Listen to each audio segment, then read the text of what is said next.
Pontevedra Mix Club. This is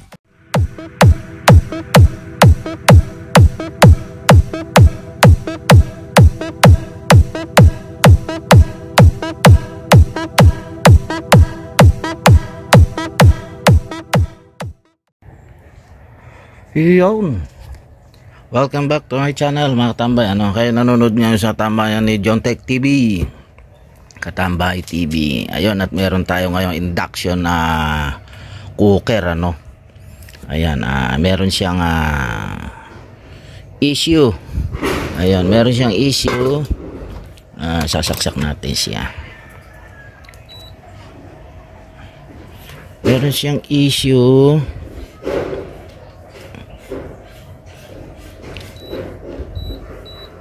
Ayan, E0. Ayan, yung kanyang issue. Ayaw niya uminit, hindi niya ma-detect itong kanyang yung nilalagay nating plate. Ayan, ano bang brand dito? Meron yan Gold Horse, Golden Aluminum Kitchenware. Meron siyang model na A03 induction cooker, 220 volts, 2200 watts. Ayan, gumagana yung kanyang blower, pero nag-error siya, meron siyang error E0. Ayan. So marami na tayong napanood na video. It's all about na pagdating sa ganito mga induction rice cooker, at hindi naman pare-parehas yung nagiging symptoms. Merong E2 o kung ano yung mga lumalabas na error, at iba-iba rin yung pamamaraan nung nagiging problema. Iba-iba rin ang paraan ng kanilang nagiging procedure pagre-repair. So dito, samahan niyo ako sa video ito mga katambay. Titingnan natin kung ano yung ating magagawa dito sa induction cooker na ito. So kailangan natin siyang dismantle, bubuksan natin siya. Meron siyang 1, 2, 3, 4, 5, 6 yung kanyang screw. I-dismantle muna natin yung kanyang case para makita natin yung kabuuan sa loob niya. This is RJ Pro Lights and Sound.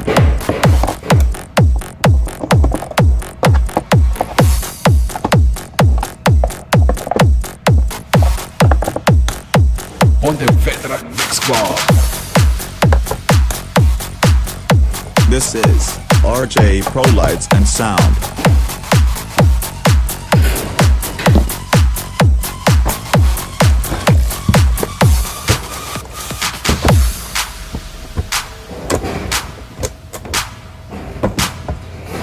DJ Dodds Remix.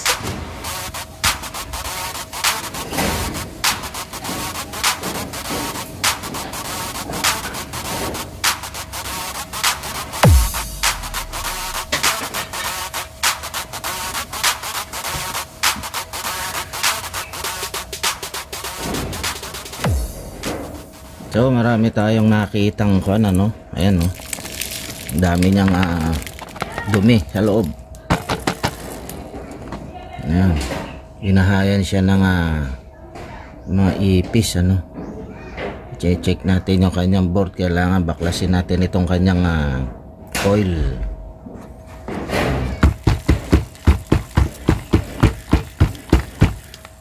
Dami, ayan, meron pang buhay na ipis. Ayun,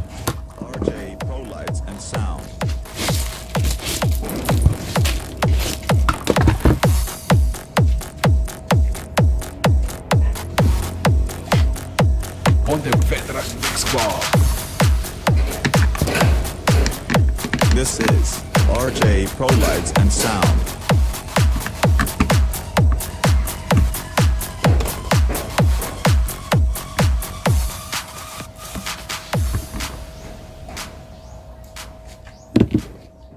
so meron tayong nakita, ipopok. Meron tayong nakitang capacitor. Ayan, kumatas na, putok na. Ayan, Isa yan sa nagiging dahilan ano kung bakit meron tayong E0. So kailangan natin siyang palitan. Meron siyang value, kita ba? Yan natin siya ng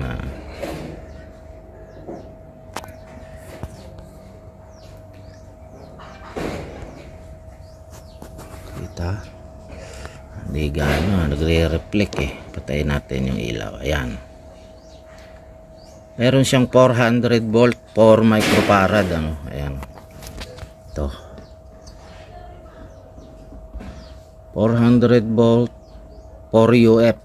Ayan, kumatas na siya no. Ayan, so kailangan natin palitan yan. So order muna tayo habang nag-aantay tayo ng ating pyesa. Lilinisin muna natin dahil marami siyang spot. Ayan, kailangan malinis natin lahat yan. Okay,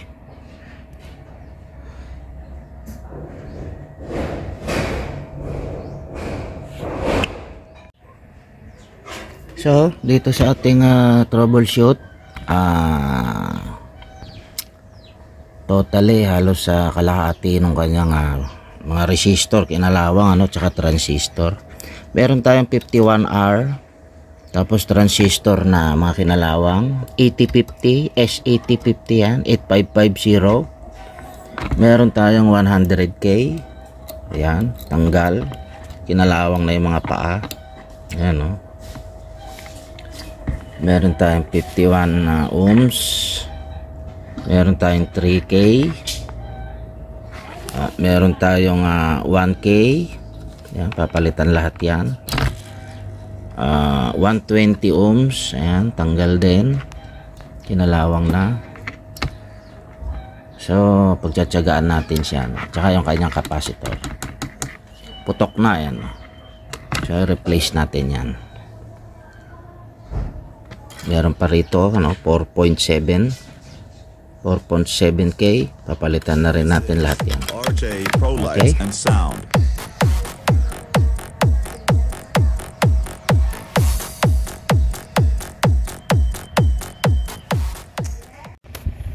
Yo, welcome back mga katambay. Napalitan na natin lahat ano. Meron lang pa ilan-ilan na i-reheat natin, medyo umangat, nagalaw kasi natin yung ibang pyesa niya no. Ito yung mga pinalitan ano, yung kanya mga kinalawang. Bukod doon sa kinalawang ano, yung pumutok na kanyang capacitor ano, na 4UF na napalitan natin siya ng same value as 4UF siya. Ayan, 275 4UF. Okay, ayan, at magre-reheat lang tayong konti, tapos at magte-testing tayo. Ayan, mahirap talaga iisa ang kamay, kaya kailangan dito tiyaga-tiyaga lang. Ayan, wala tayong cameraman, tayo na rin ang cameraman. Ayan, okay, narit natin, assembly lang natin, magte-testing tayo. Meron pa pala tayong hindi napalitan dito no, yung sa may kanyang sensor sa touch nya no. Ayan, dalawang 1K, 4.7 yellow, violet, red, 4.7K, kasulat sa board ya. Ayun, natanggal lang nga. Ayun, meron tayong 4.7K, papalitan na rin natin yan para hindi na tayo magka-aberya. Okay, palitan na natin. Ayan, naglagay tayo ng 4.7 na 5 band. Ito yung ating pinalitan at puro kalawang na yan. Hindi natin pwedeng pagtiwalaan niya pagka ganyang puro kalawang na. So, assemble natin at maya maya balikan ko kayo. Okay, almost done. Kakabit na lang natin itong kanyang coil sa kanyang plate. Tatakpan natin, magte-testing tayo kung babasahin niya na maayos yung ipapatong nating ano. Okay, ayos lang natin ng konti yung kanyang mga wire. Pabalik na natin yung kanyang plate.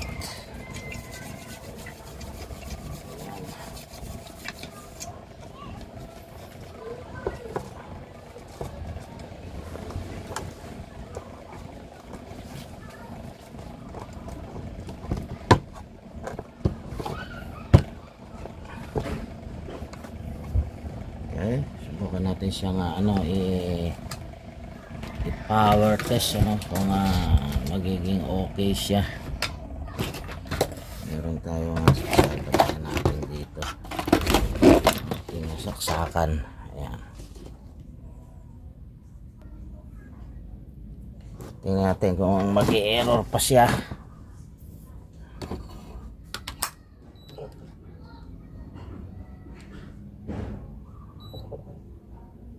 Okay,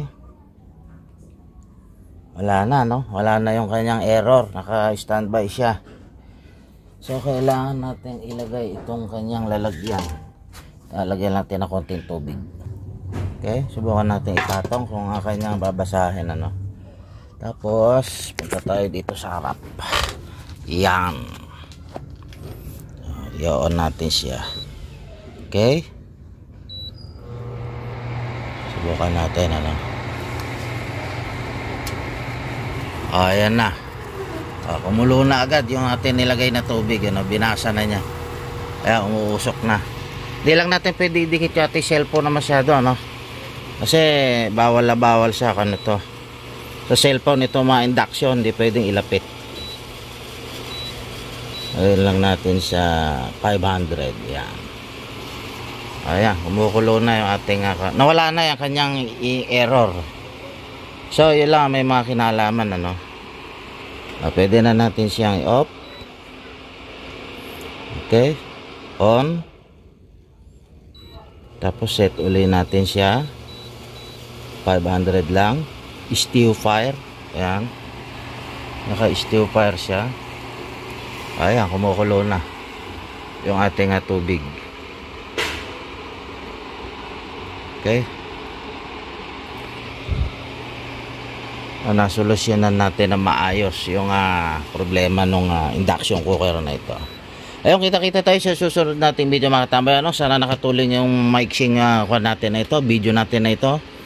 At kung hindi ka pa subscribe, please subscribe and share mo na din, makatulong sa ating mga katambay, lalo yung mga baguhan, kailangan nila ng malilinaw na guide na tulad dito. Ayun, kita-kita tayo sa susunod nating video. Kayo nanonood nyo sa tambayan ni John Tech TV, Katambay TV. RJ Pro Lights and Sound.